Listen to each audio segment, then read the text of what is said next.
Vito Yesu Kristo me. Agumabo for me kata le puipeple le gbebe ni ko fi mo ko abali ononada yauda gbe owo yen ni agbamavio pe takpegbe ye yen jana mi abeji fo mo taze ye yen tokona bere ni le jigo be mo ajia alo nye dato mo aji nkeke nye gbe yauda so gandre plafa kakegbe ya gbe ba de o mi ato mi kwebe odu mi ape nkeke mi ape yi ata mi anya dele me no mi lo to ekwese be Yesu ga trobo na jevelea nu ka o gbona obe gbona de o ge nyakae ne susube LSSM so Yesu pe to trova jevelea nti alapakae o le dadanao alo nyatefe nyakae ne LSSM be Yesu ga trogbona avava wo no le nyatefe to na o le nyatefe nya o sede ekwese ne le dadado a nyawena Yesu fe baba do ko lili na mea abale ina mla ko maga fo abale ina inu gbe ko maga trova afo me o loloto fiani ya ha nu ina kakia me nyanto mi gble kakia me yemi ele gbogbo me na kakia me gble loloto kakia me gble nyanto me fe nu ona pa fodo anyo owe gble kakia me akele ya kata me la gondodroli neme wenyi ne wenyi nenu ine to akogan to le wo egbe ya nenye nwie to la kama mokoko la siobena na Yesu a travala agbemavo anyeto for nenye bina eyiwo na legbe ya nemenye nwie to la epe veve sese pe Jesu ajejezele agbome so fifia hela se Yesu pe baba zevelia hena bono dodro lesiata wakaba nemia dogbera nemia jemia pa gbaba vonyao gbogblogo de komila balei Noah no adaka wakpam ye feururu amoma kwese beni globe Noah lela atenwa vamo amoma kwese o bakeva me egbela nene matututole no le Yesu pe to trova jevelia glomla hekia me kwese o ela bena America me buena ya gble pe kongan yo darai ajologbo amara va nomo onto be is impossible bene jiu je gometosia le no ape gamela e ko do acho uto ya kesi no mo si uto ya kake e gabubu ade na no si anu bena wa bana kontala amese me gbe ma okata dade alo mere ko a gato le kukulo bo kesi no die yato ha o le jojo negbe dojo ya ko a no kakeke akela si ola mele ta obligo ele glege darai agbenu legbo ajo kolia nenema avana konta chagrado kai ne wodadi kesi no nukawe ne le wodare jifo ne le holo kata odara nyingba yaji bonyanto bi dogwa nyingba ple agbenono gbogbogbò asi o dogwa nyingba le gbegbe gbolovio oyo anyigba di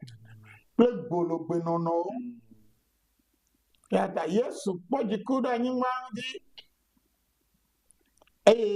owododo de amefodi o kata la nyingba glela ewo dodo fianye ya nya gede dodo ado me lesi ata wo de kaple emi akata le Agbemavo TV to kanle ti kanle FMG na se won fe gbedasi ma bia to so fo ba si se na wa do gbera emi agede yo wa fe kokko no ozofo papa do gbera re mi do yo lana to de kakle na metem le gbedom da nyapa ada peple mi ba si chofe Yesu nye da akpena o ya no kata wala kple no kata nyala nye do jile tie ya Yesu bo ela bena wo ameta popo kple wo amenu veve li kple mi tebe eya we bena nele nya klom kaka mi gede jinu asiekele ya ma ewala Yesu mi be ho akpe eduva pova se oji egle amevon yo be dodo tetene tefri do be Adam de do kata me ye we bena nye duji glo le wo kata me la de la Yesu mi be ho akpe no de Agbemavo vio kata be agbeta ame yo kata do na odo pioji be na do ya oda gbe wale ya ola yo wa se Agbemavo nyawo akono yo do kwijrando ela be na wonye be na wo vava jevele la me ganye amenu veve o ke bonu drodro ya dala oko Agbemavo nya oko lo odo kwijrando na wo vava jevele papa me dakpe no do be agbeta me dakpe no do be do na o kata be agbeta be na wo amenu veve le o de te be na wo le so klo le nya te bu ama de la Yesu me da akpe na o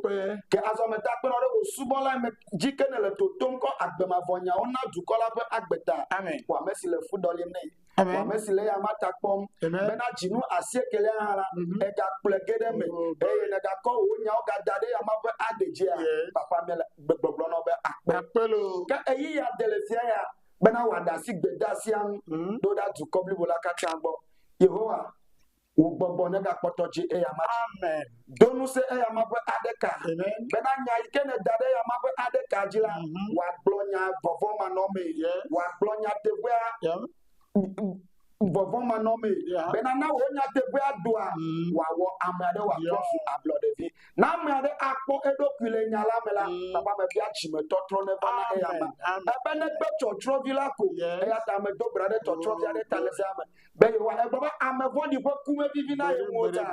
kasi amade wo be na agbenya doa wa wo amesi ame wazu ablodevi ya bala blibo katale assume dufiade Agbemavo TV pe ya bala oji dufiade kanle pe ya bala oji bena na gbeda si adoa wa kakade ya ni okata doda sita wo dodo wa wo emedo bena le do kata pe nuwa ni agbono be bubu le Yesu Kristo pen come amen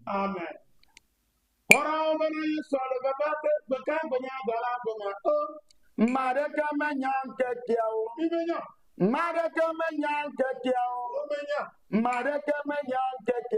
nujoko mia noisiai. Ora fari komale bekwa de bena Yesu ale gavage beka gbenya gala bema Mareke menyanke kemao Mareke menyanke gamao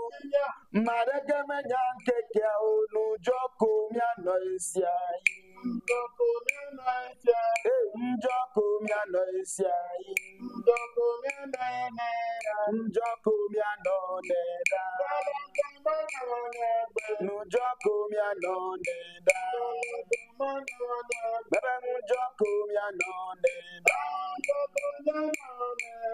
Njoko mia no neda Baba njoko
Let's see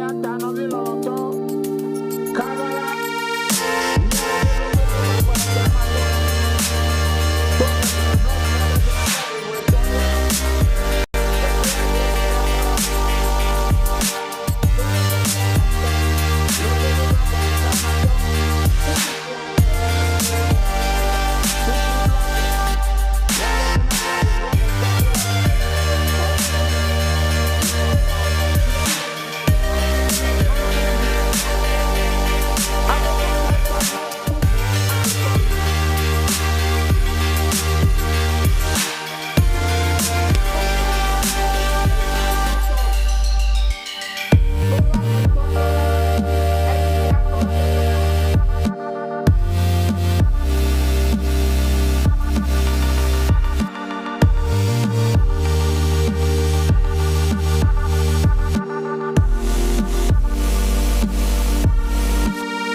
Abe ademo le doku onti nyonu bubu atoto ma ha vinye Salome yom eyon ha be vi yo dia ya nye paklio abe denemu aha ene abe etoto yele yi abe denemu aha ene megale doku omo megale nu aba meno megale nu abe Kristo to ene megale ma uvon le doku omo nyonu bubu toto ye webena anyingbaji gle ame meganya efafe fe dodasi wawo le afeunti le viunti afia yingo eye dodonye aplela emu ame bubu nyonu bubu toto yo le yim abe do na hamu ene Kristo to nukata ademo wa fe agba nukata ademo nyonu bubu agble wa agbea nukata meganya vuvu toto le nyatefe ple alakpagbo nukata biabiaelo meleme eleme nyɔnu bubu tɔtɔ osofo nyɔnu bubu tɔtɔ parliamentarian nyɔnu bubu tɔtɔ DC nyɔnu bubu tɔtɔ police mega nyɔnu bubu tɔtɔ ele yiyim meganya nui nye se ngɔŋlɔ kɔkɔea nui mawu gblɔ be megawɔla meganye le yiyim saga nu katã nale gbolo ami aɖe ɖokuiwo nu esia abe nu katã na de mɔ ye gbolo ne le nyia ɖe ɖokuiwo ŋuti gbolo ame yi metɔna te ɖe ŋutsu ɖeka gbɔ ame ŋutsu ɖeka meɖina ƒodo nɛ o nyɔnu yi le anyi ko tsɔ ɖokui tsɔ le tata le ŋutsuwo dzi yewo yɔna be gbolo nu katã be wo evinye kristotɔ ale gbolo amia ɖe ɖokuiwo ŋuti biabia velia nye ya wonte dzesi nyɔnu gbolo yawo eye wo le atuƒe vɔ abe yewo me le atuƒe o eye woɖe asi atuƒe si gewo ƒu ŋgbe be dzesi ɖeke mele ye ŋuti o ye le frii na ame sia ame meʋuʋu na ta o nyɔnu ma ʋuʋu ta yawo nyɔnu nɔ kpe nyi tseke yawo abe lukata na le nyɔnu mawo togbeku amia ɖe ɖokuiwo ŋuti ahewo ɖe ɖokuiwo ŋuti anamɔ woate gogo gbolo ate gogo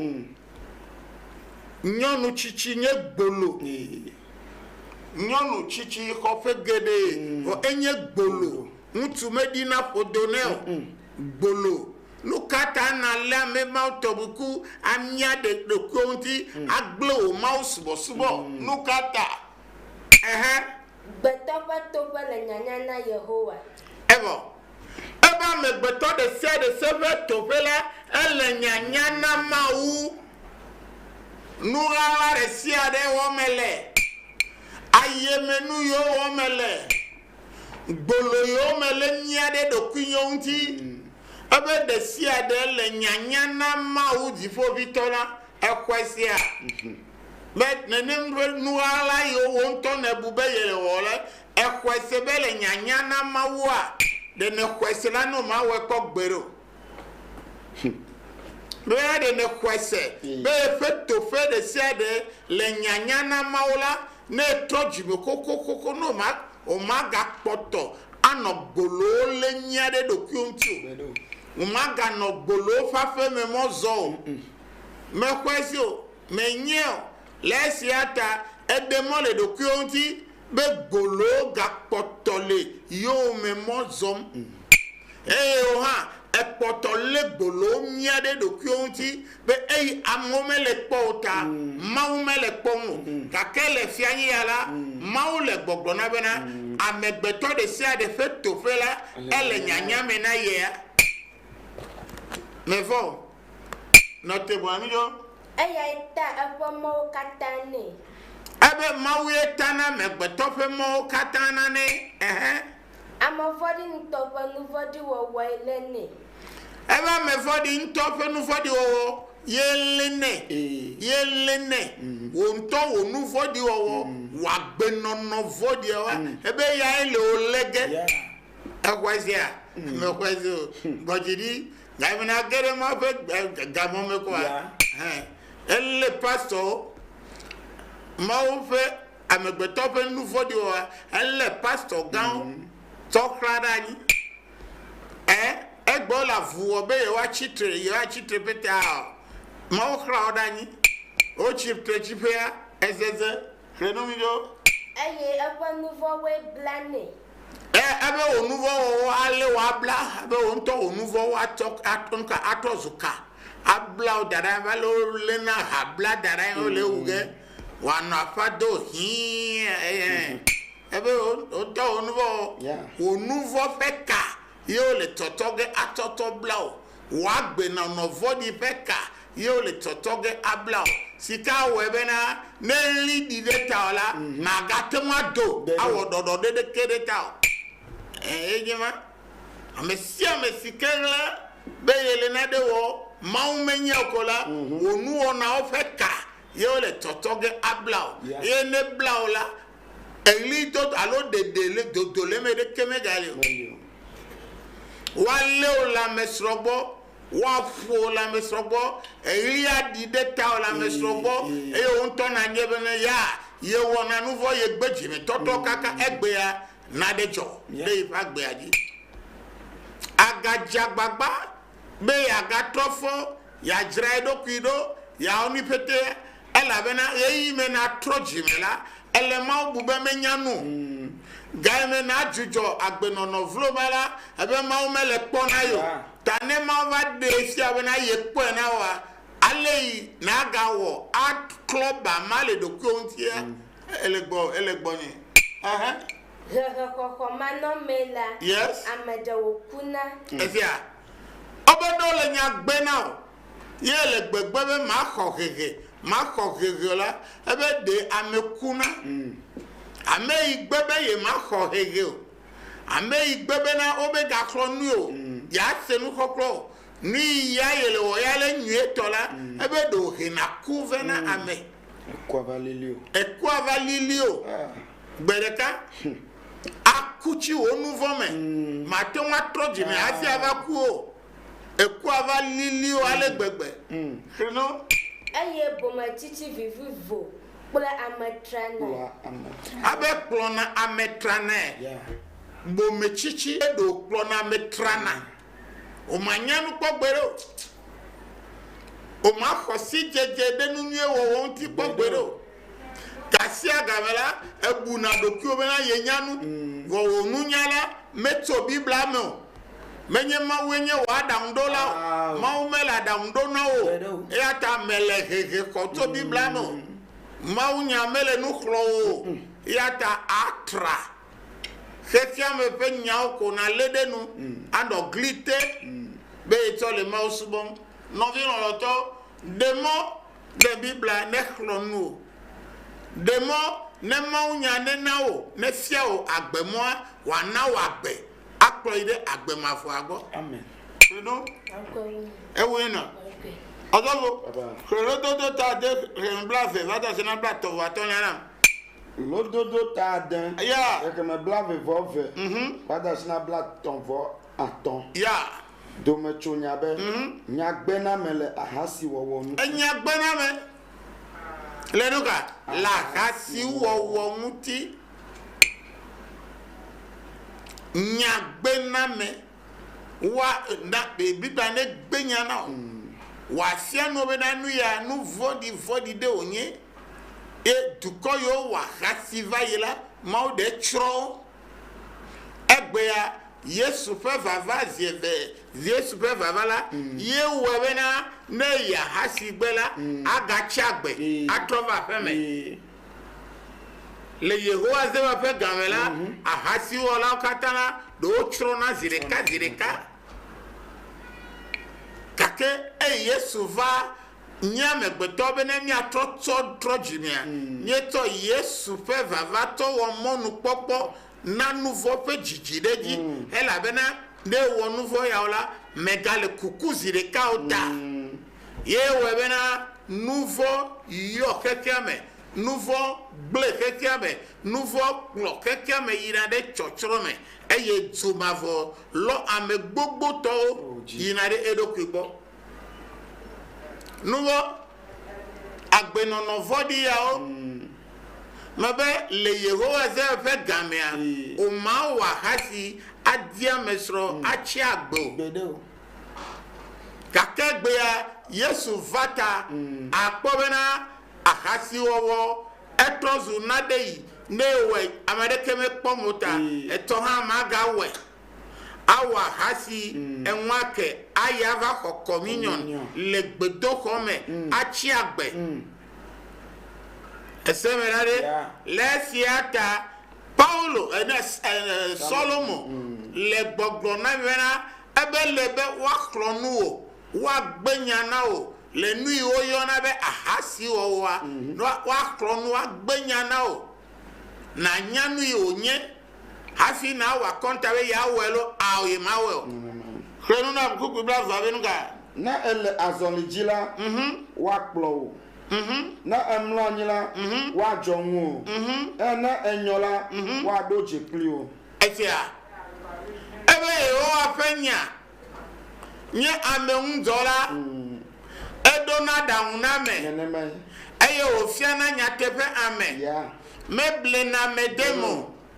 eyata wode kakle maufenya na jenu nyale maufenya me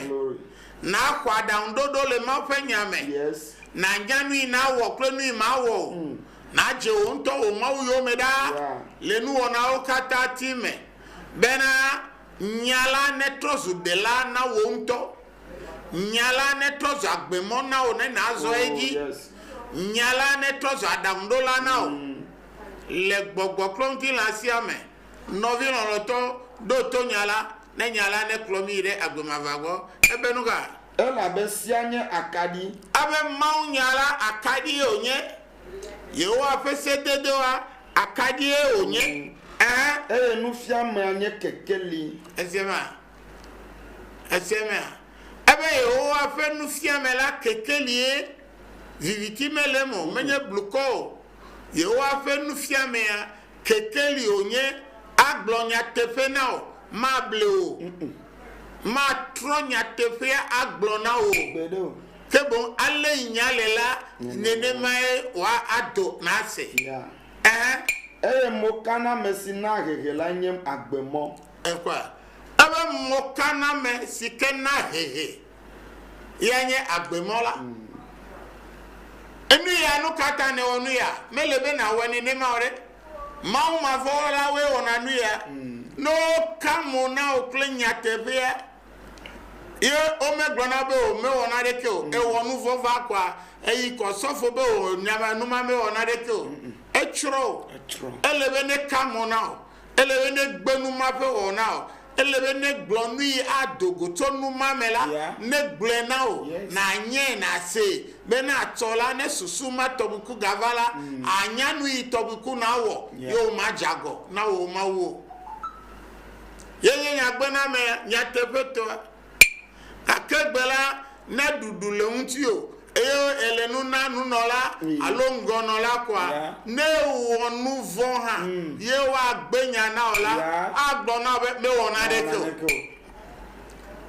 ala be na dudule unti o le hamiame kora maule fosia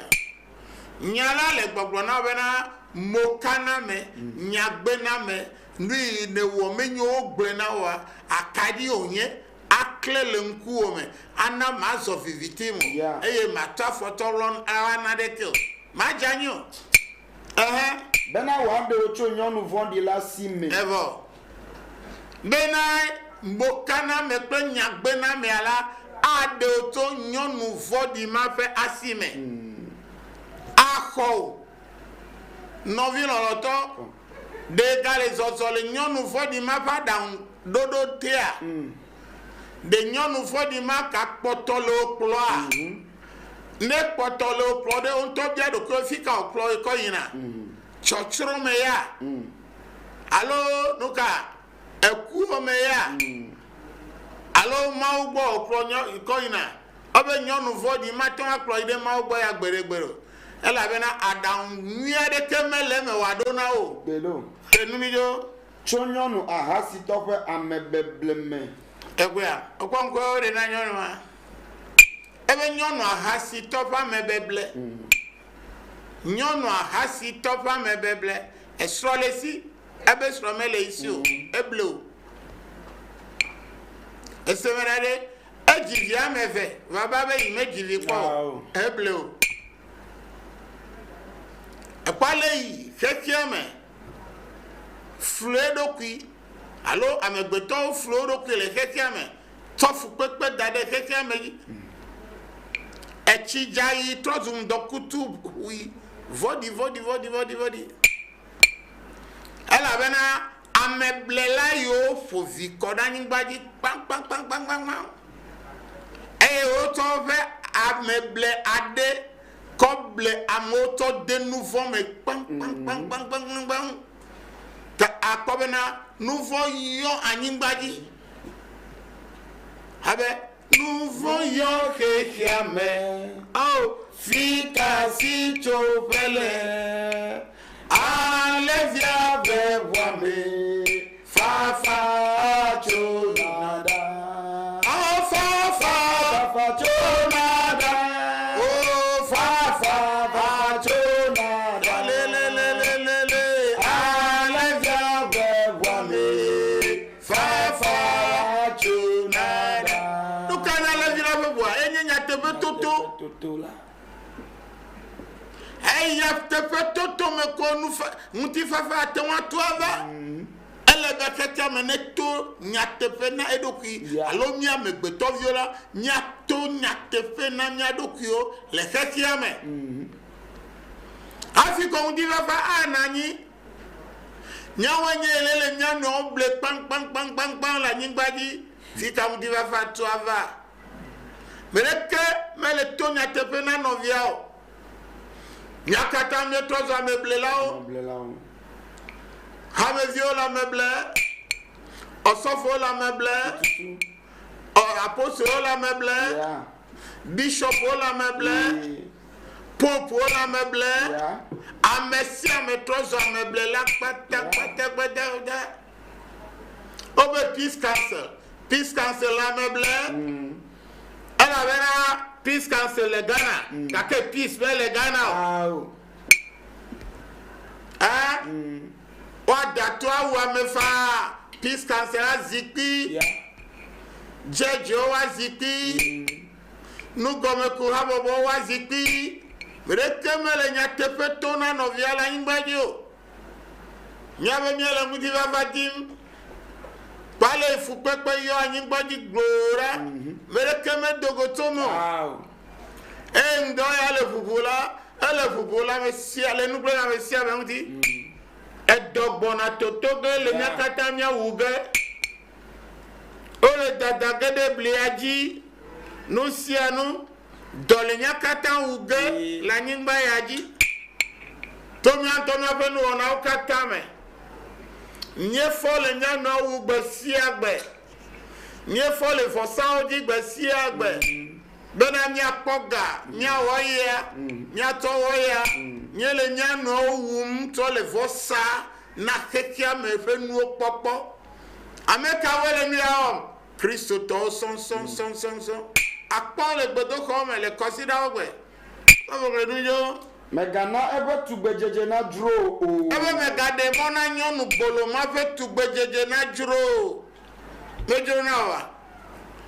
nyonu ma fe tugbejeje me destroy fe lolo fungbe da la fome me nyabere nyonu ma alo sowe la femia ele ngona gbolo ma koko wa yake efe tugbejeje dro na mi ale gbegbe yo po mutu o kle nyonu opete de kaka kle gbegbe gereme anlobe akpo gbolo ma fenu ona kwa anlobe sowe la femia anlobe kra akpo gbolo akwa abube a ye me ponyonu po fo gbolo efe tugbejeje ko juro nenema o menye tugbenyire kan gbolo fe tugbe ma do shino de mo wono planya vevele kuna to bayina kake Salomon le gbogbo na me gana boloma fenu ne tugbejeje ne juro wale fe tugbejeje remi tototra e nouveau yomi apa gbo me ken Kenubiyo ebe adaba nega de aboyo o ebe fe adaba ma o wonala mega dabo be ameda nega klo dogo la femo nega klo dogo le srobo nega klo dogo le viobo nyonu ma fa daba fofo na mea fifia ole adaba nto ha dona oro ya menyame ya va kpɔ nyɔnu ido adaba na eɖokuia ado fetu abe mami dogoto tɔgɔmene ye w'atɔ fetu ma tɔ va nɔ dadara w'akɔta be I love you ebe megaɖemɔ gake kpɔle mi ɖemɔ ye nuwo katã gblẽ nya kpakple Mawu dome ɖa míaƒe gbedodoɖawo trɔ zu ŋu nyɔ na Mawu mi va le gbedoxɔme nɔ gbɔloko Mawu mavɔ ɖeka pɛ ma kpe ɖe ŋuti xlẽnu mi dzo elabe gbolo la abolo kake ƒe asiko wòxɔna abe gbolo la etanyini amita fasi xɔxɔ koe le ŋuti o kɔ wo ɖusi fasi vi dema kɔ de wo nume kona de kona gbɔ la yenye gbolo fasi xɔxɔ gbolo fasi xɔxɔ efe dzodzro pete kple sesele lãmewo pete yenya le yina tɔ asibi de ko de nume ko ade koe bɔ second amatɔ nugble le wo kpakple Mawu dome elabena egble srɔ̃wo da ɖe anyi abo le kake fasi xɔxɔ egble wo kpakple Mawu dome ewɔ wo ne trɔ zu ŋunyɔnu le Mawu gbɔ wo subɔsubɔ yiwo katã ne subɔ va pete la wova 0 megala memeo le Mawu gbɔ megala si xɔxɔ ɖeke me le Mawu gbɔ egble ɖokuiwo abolo kake fasi xɔxɔ ye nye gbolo ekplɔ xa ɖe koe gadzo gava le ŋutsu bubu di eka ya gakpɔ xa ɖe anyi edzo nenema gbolo le ma ke nyɔnu srɔ̃tɔ ya la ya ŋutsu ƒe agbexɔasi kekeake minyam wòle ekpa kpɔ nyɔnu bubu nye be ne woyɔ va be esrɔ̃ le asi o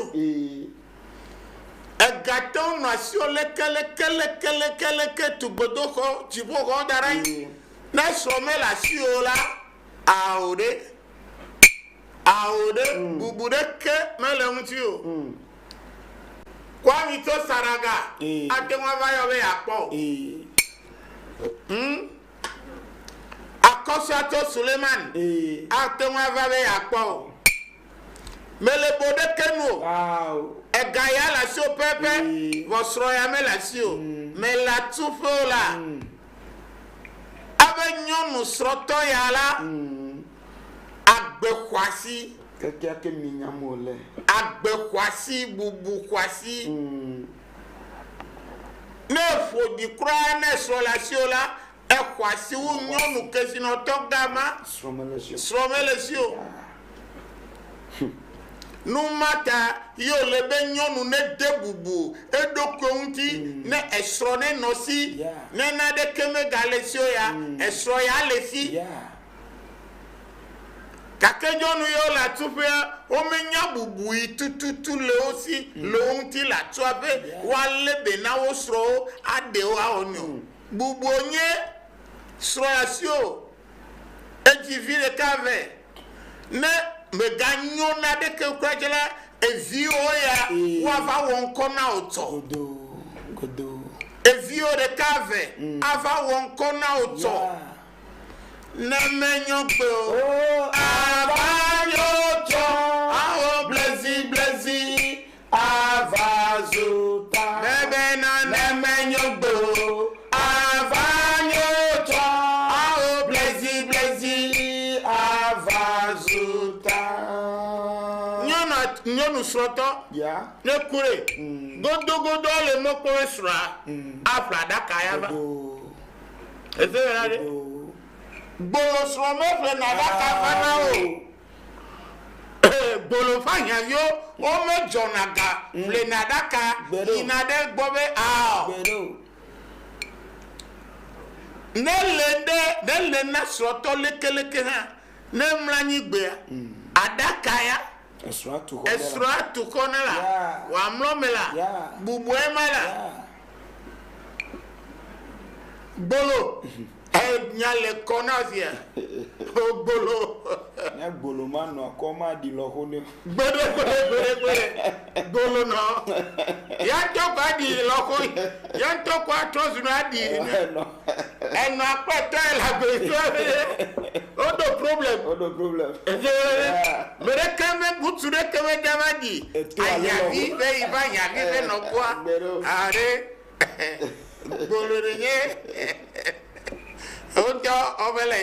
Ovela da kak pagena, mutumela da kak pagena, and no, mutumele loco digger, very, very.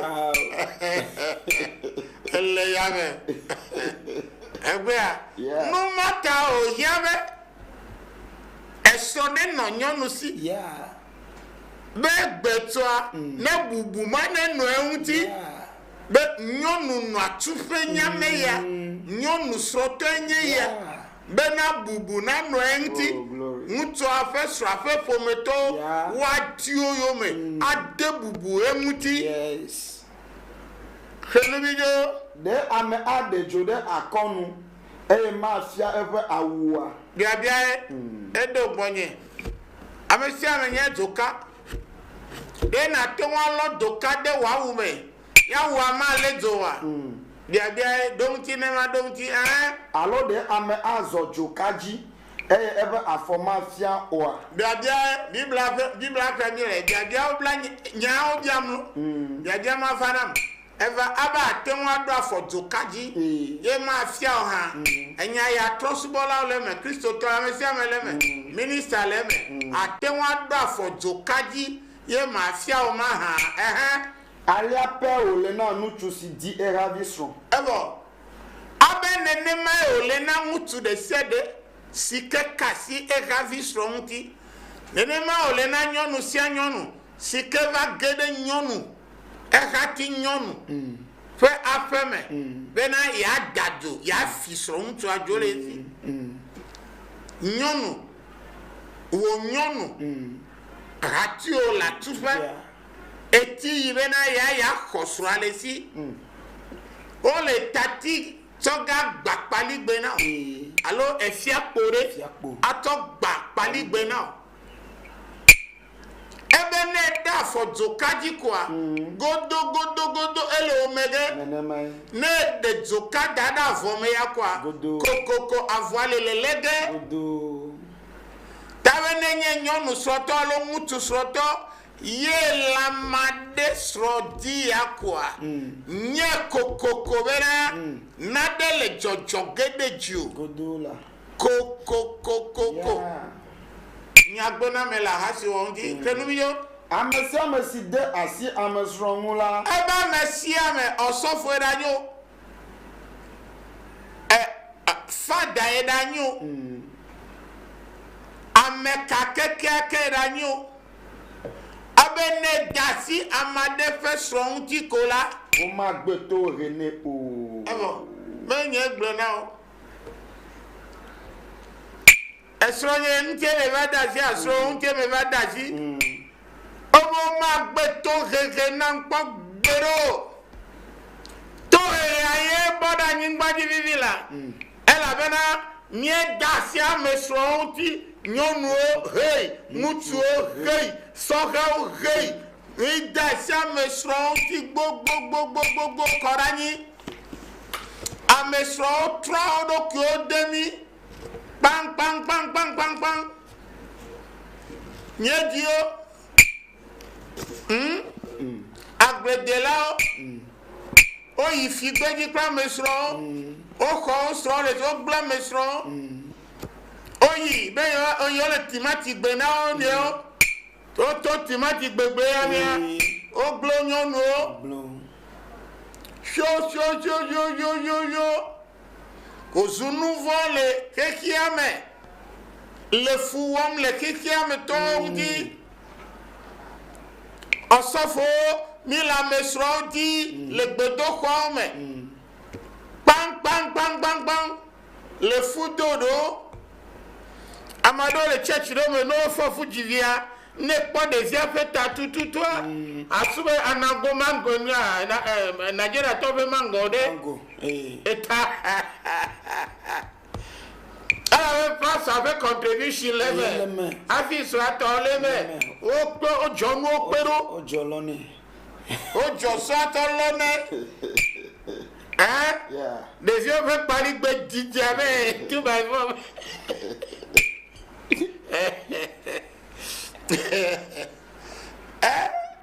Nyano bonya teve toto o joso kore church ga me yo ta khati gbenono ya me agbenono ya o tuji fonu be chine gaja de agbemedu koji na wa wona ni o e la bena kekia me gle alo mi gle kekia me mi dogu anyingba Nyamyo hame abe hajidewe abe legili atofenuga abe anyingba anyo gakada me ogle amebeto ogle anyingba papenuka akasi wo fodia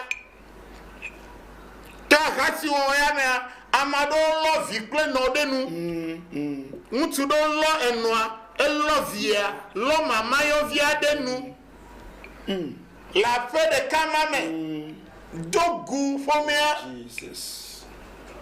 nyonu mawe wawe ti osofo yo mawe le zaza yo mena you are the pastor mawe you are atoma gleha you are gleha oni pete yo le yiyi obode kekiame obode dome obo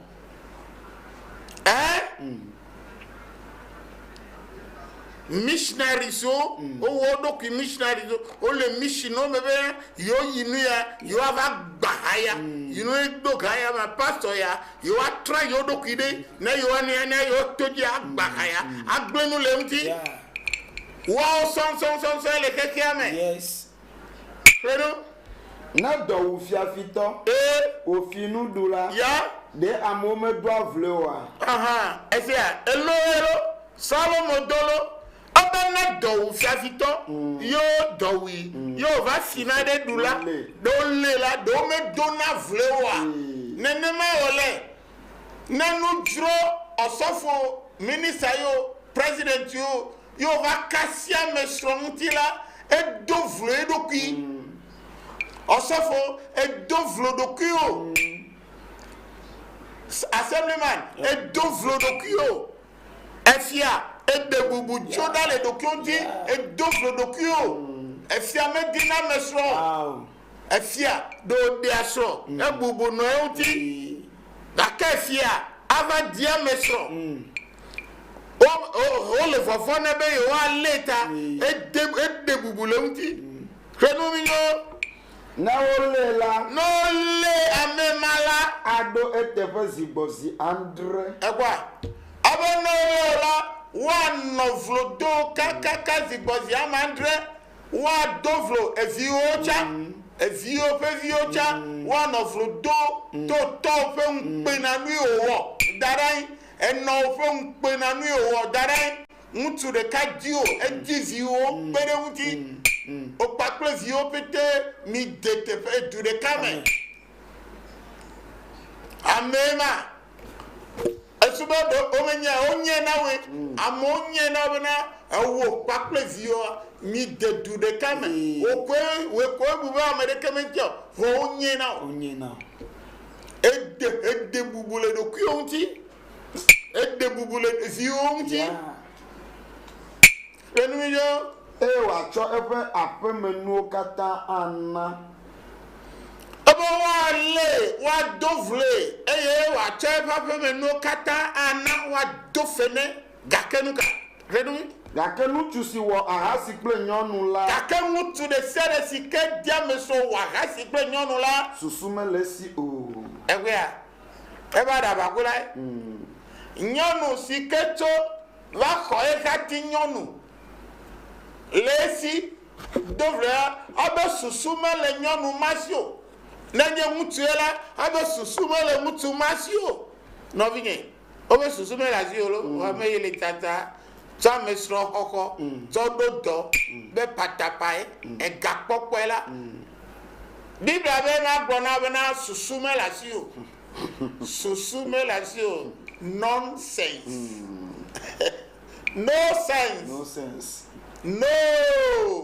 obe susumele azio eya tana to hava na mesrodi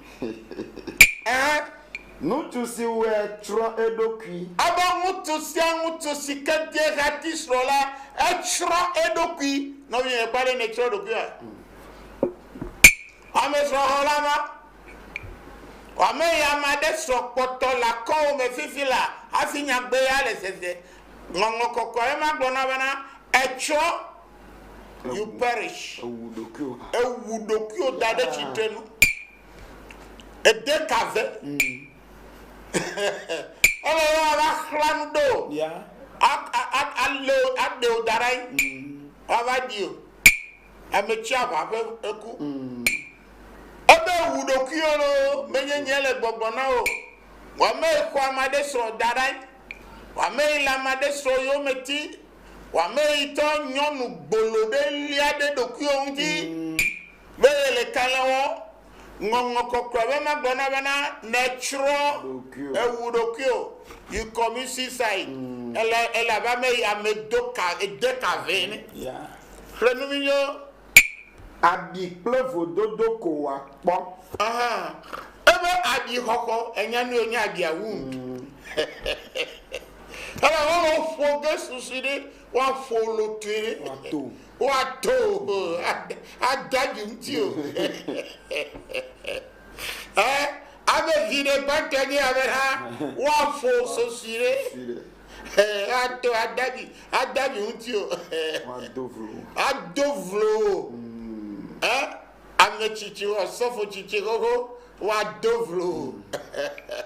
e ko no le vlodoa asijo la kowe ela bere sora apoji kudengo ano kota afeme hama ga vivina o aba troza guto aba de karo ko dare amade be ko tundi acha batire go obubu mema we de agbeta e ko de na go ya ke ko nyonu ko wo ne ma e didi o to funge Minami fiani. Quando to minami fuani. O fuani. Ela vena ne diamestro. Ele diretor evado afemia. Eso ma do jana be o kalelo. Afema oduna o. Amestro agbo ma te wa ira o. Ko to ya guto. Chiama adu chiama edu nyonu golo chiama ogwa dede ba olewa amno konko bubu mema ko troza me chiama echi gbodome afe me che ma ga te wayo gbodome ha ma vivi na o au sika sito fele alevia be wa me Dimeto me po you. Yesu me po ba. Trova Yesu bo na gbenebere. Salam mechi bo me. No voyo nye jime. No votonda tonye belagbo. Azola jile joye. Bele sevade. Wala sojime. Bebe toji melezaya me ji me totope gamenye ya nusia nusikane wo Yesu me pova trode o mauti vueme va matoji o ye na nebeto Yesu Kristo viene nye me ko blosia trova Yesu bo mega za gutona chiamo mega no dokyo bonu nyalaga ala bena menye wenwo bibla mawu ntope gbedase nye bibla ye le nufofo na trole ojime femiminyo Eye efa nupenu machi o aba mutu wonu foma mutu mafo npenu nyonu mafo npenu machi pa gbero wa dovlo ndise zatife vrododo leji neva ina kola abe gavaina lo no pa mabe gapo amesore ko de ku vaina lo e da pro de vaina afome ma vivina o duto pe ma vivina o gbedo ko me ya ayo fun paperuka asifia me ne gboya ko ga me viebe hallelujah but mind yourself. You are preaching yourself. Vous devez mutio. Elle avait. Nous va nous tu dois dormir. Je vais vier. Abane diamade srola na nyonu yo mutio. Ye va diamade sro demela enana be na mufafa fona la me ame. Fona le nyunu ame. Eye wa do dormir je vais vier. Na ile ye hati nyonu ya fe da pa. Ya le moti anyongoti na mutiera ya dinade akhlade ya wifumbe no de monela ne bossi zezla edagba me ya mutenya viva wede ndira ade mutunyenya ya apejo da le viva asi ablajo ala tiaji godo na monu kwakwa kaizia wa blajo ba o maka kwa la tiajo apa blajo da la tiaji lonu bijo mekwa nu blanu ne ele ho biam o abanu blani popo me no na ene ho bia pen keke adojo no biye trole wo jime ela bena na mu ho bia pen keke dola nu blani popo re keme no na nyo ayifade adeke ma je enu o ma gwa yifaye wa kwa gberegbero nenye nyituo mefe obla to ma gwa yifa nu da alo pepepe vo baba na omega dogo le koma deke mo le dogo le koda bia a nyituo mefe ma ni elefe tamela awe klokwe ma lo be nu na gbogbo ana fa akona yi na de kemeli sike wa kho be wa kokko fa kone wa lo akwela abe gbedo ma lo no vi lo to abenuka nyagbe na me le ahasi wo muti ponye nyonu ponye mutu ponye nunolaga ponye dukoji plola ponye togbe bubuto me gana nyonu gbolo ne gble wo fiadu fe na o ne gble wo amenyenye na o khelo dodo fa gba san fe nu nya ya o na toto fianu dokio na troje melezaya va yesu bo awo bera na trozo amenye va yesu ne le china va burokio me nya le besoso bena nya wo bena na trozo yesu fe kon lo va vato e agbema vo pe jesi anontio amesi to se nu le na nese no sike gbogbona glona efe duko amen amen. Marquois Fiomi Hranlenya, Mihran Banto, la Lodota Atom, Pipi Blave, Vadasne Blavo Etonia, Mihran Evelia, Lodota Aden, Pipi Blave, Vadasne Blatovo Atonia, Mihran Banto, Lodota Atom, Pipi Blave, Vadasne Blavo Etonia, Mihran Evelia, Lodota Aden, Pipi Blave, Vadasne Blatovo Atonia. Okay. Maraku Kapumo Jessia 055 216 04 03 055 216 04 03. Amen.